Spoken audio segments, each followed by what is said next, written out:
हर हर महादेव. शिवरायांचं 8वावं रूप, शिवरायांचा 8वावा प्रताप.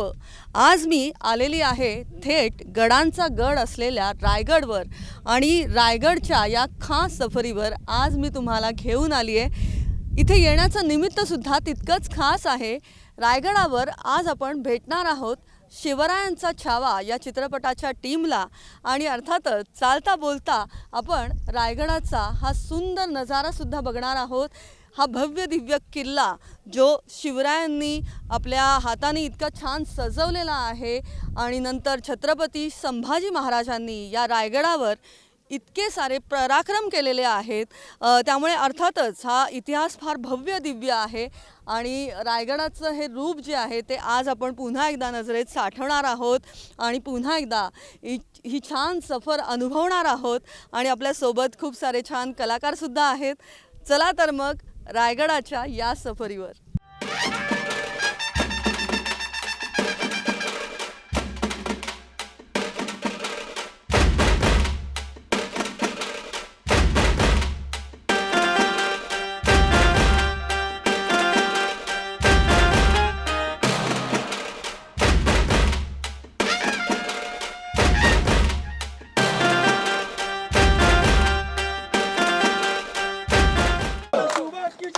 शंभू की जय बोलो, शंभू की जय बोलो, शंभू की जय बोलो. जय शिवराय, जय जय शिवराय.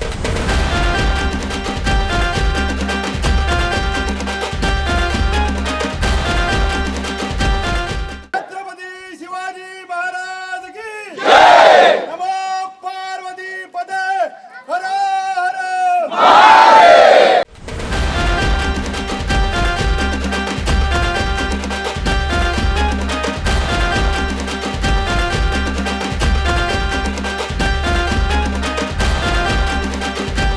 इथेही आम्हाला खूप छान छान ठिकाणं दिसत आहेत.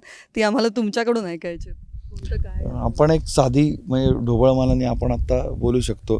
तुमच्या मागे जे दिसतंय त्याला राजसदर असं म्हणतात. आपण त्याला सामान्य भाषेत दरबार असं म्हणतो.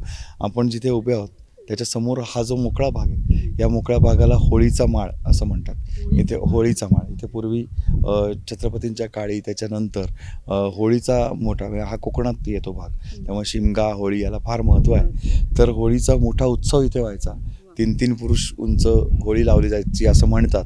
तर ती होळी त्याचा धग केवढी मोठी असेल, त्या धगीमध्ये एक खेळ खेळला जायचा ज्याच्यामध्ये नारळ फेकला जायचा आणि तो नारळ जो वीर नुसत्या हाताने बाहेर काढेल त्याला बक्षीस मिळायचं.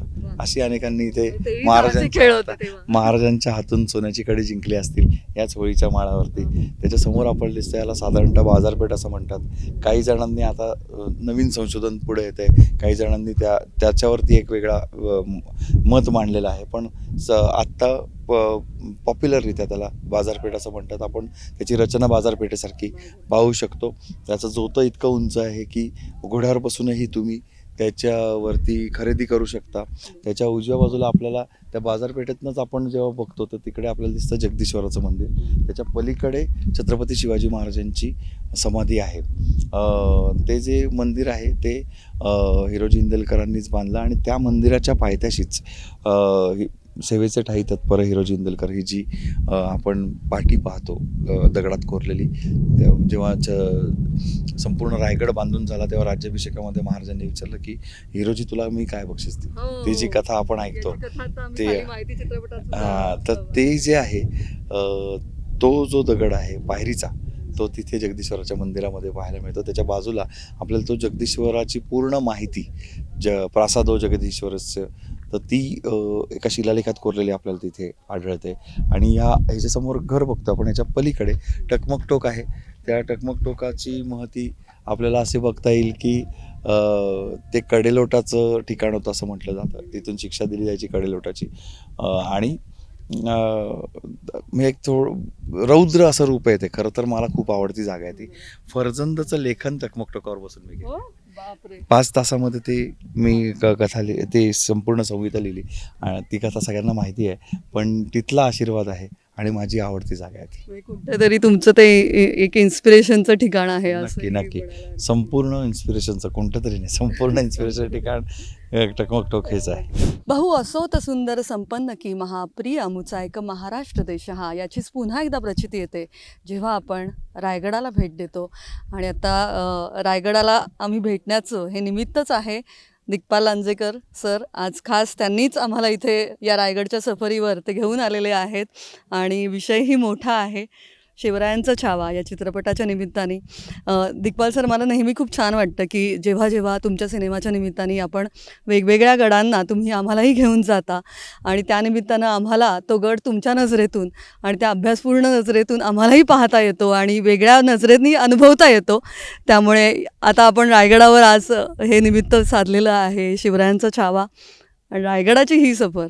रायगड तुमच्यासाठी काय? सर्वस्व आहे. म्हणजे खरंच सांगतो, कारण मी सर्व प्रकारच्या माझ्या आयुष्यातल्या सर्व प्रकारच्या प्रसंगांमध्ये रायगडावर येतो. जेव्हा अडकलेलो असेल तेव्हा उत्तर मागायला येतो, जेव्हा काही चांगलं घडलं असेल तेव्हा ते सांगायला येतो, शिवचरणी वाहून मोकळा होतो. त्याच्यामुळे इतका जवळचा आहे की म्हणजे रायगड असं म्हटलं की चला एवढंच असतं, कधी जायचं आहे. कारण लहानपणापासून तसंच केलं आहे. म्हणजे ऐन तारुण्याच्या वेळात म्हणजे 11वी-12वीमध्ये टीनेजच्या काळामध्ये मी निनाद काकांबरोबर रायगड पाहिला. त्याच्यानंतर मग त्याचं ना एक चांगल्या अर्थाने वेड लागलं की काही झालं की आधी तर सायकल होती, मग तामिणी मार्गे कच्च्या रस्त्याने का होईना निजामपूरच्या, मग ते रायगडवर यायचं सायकलवर. आणि मग त्याच्यानंतर जेव्हा बाईक पेट्रोल परवडेल अशी परिस्थिती आली. किती वेळ लागायचा? सायकलनी लागायचं 1-7-8 तास. आल्यानंतर वरती चढून यायचं, कारण रोपवेचे पैसे नसायचे. आणि आजही मी चढून येणं प्रिफर करतो.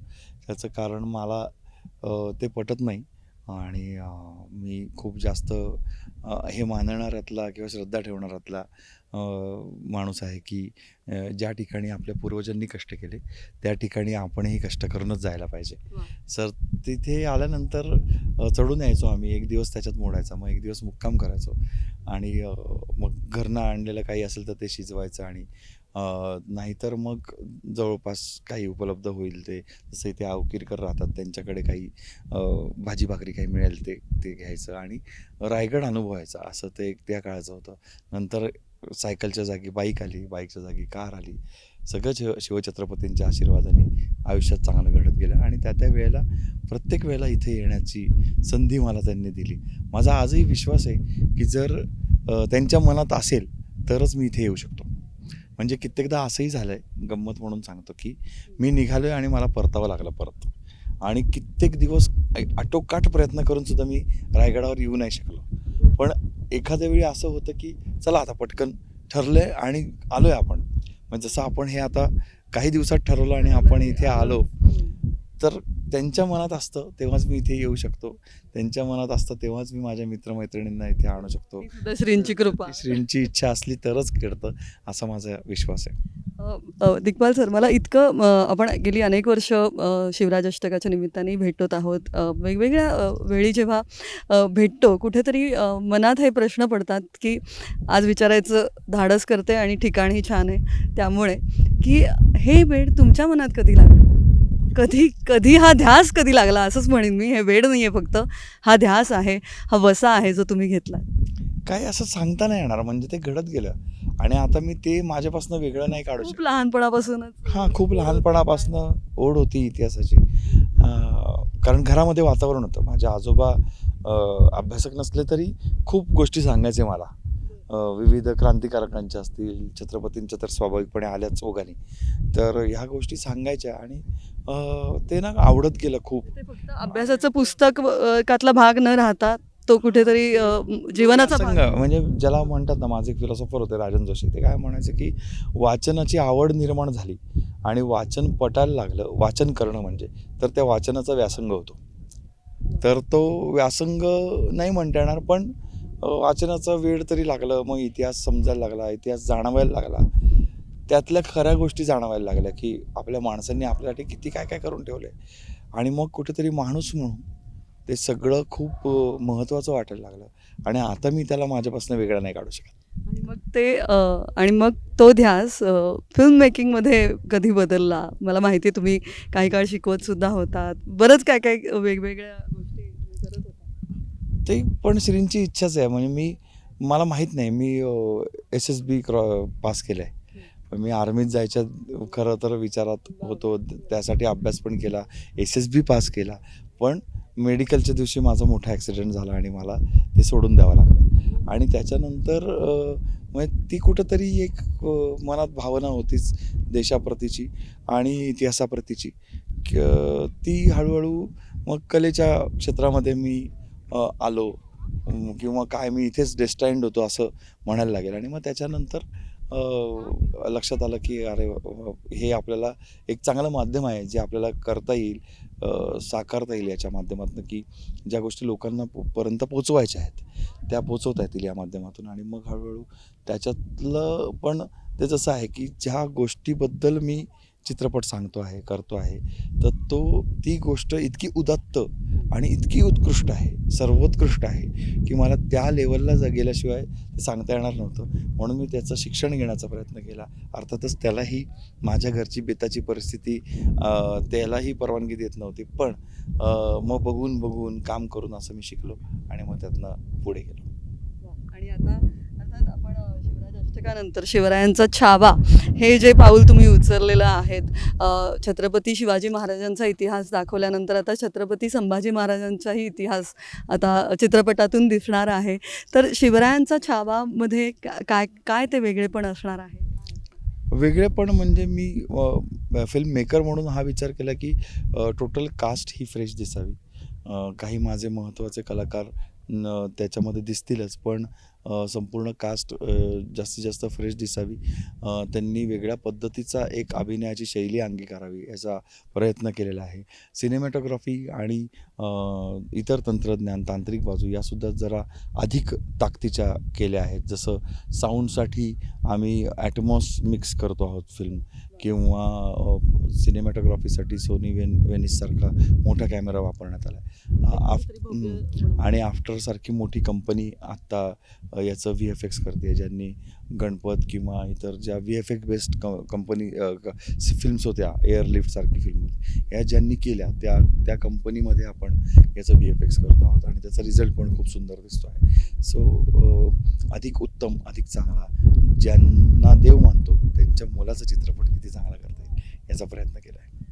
आणि अर्थात आपण सिनेमाबद्दल बऱ्याच वेगळ्या गोष्टी आपण वेगळ्या मुलाखतीत या आधी बोललेलो आहोत, त्यामुळे मी तो विषय न छेडता वेगळा विषय मला असा आहे की प्रत्येक चित्रपट काहीतरी देऊन जातो. कलाकारांना तरी तुम्ही इतकं भरभरून देत असता, एक दिग्दर्शक म्हणूनही तुम्ही काहीतरी नेत असाल यातून. तर काय असतो, कधी असं काही कठीण प्रसंग आत्ता आला होता या सिनेमात का, किंवा वेगळी अशी कुठली गोष्ट जी खूप लक्षात राहील? ह्या चित्रपटाचं शूटिंग आम्ही 46 डिग्री सेल्सिअसमध्ये नायगाव इथे केलं. आणि एक प्रसंग असा होता की आम्हाला शूटिंग करायचं होतं, तो सीन हा उघड्यावरती होता, आभाळाखाली शूट करायचा होता आणि जमीन पूर्ण तापलेली होती आणि सगळ्या कलाकारांना चप्पल न वापरता येणार नव्हते त्याच्यामध्ये, किंवा मोजड्या वापरता येणार नव्हत्या. आणि प्रचंड तापलेली दुपारी 1-1:30 वाजता तो सीन शूट होत होता. आणि तरी सगळ्या कलाकारांनी फक्त शिवाजी महाराजांचं, संभाजी महाराजांचं स्मरण करून ते अवघड गोष्ट पार पाडली. आणि दुसऱ्या दिवशी सगळ्यांच्या पायांना फोड आले होते, बर्फाच्या पाण्यामध्ये पाय फोडून सगळे बसले होते. तर फार भयानक प्रसंग. ते डेडिकेशन मला जे वाटतं ते सगळ्या कलाकारांपर्यंत पोचलं आहे हे बघून फार आनंद होतो. खूप खूप शुभेच्छा. हे वर्षसुद्धा जोरदार असू दे आणि प्रगतीपथावर अजून आरूढ होत राहा. Thank you so much. धन्यवाद.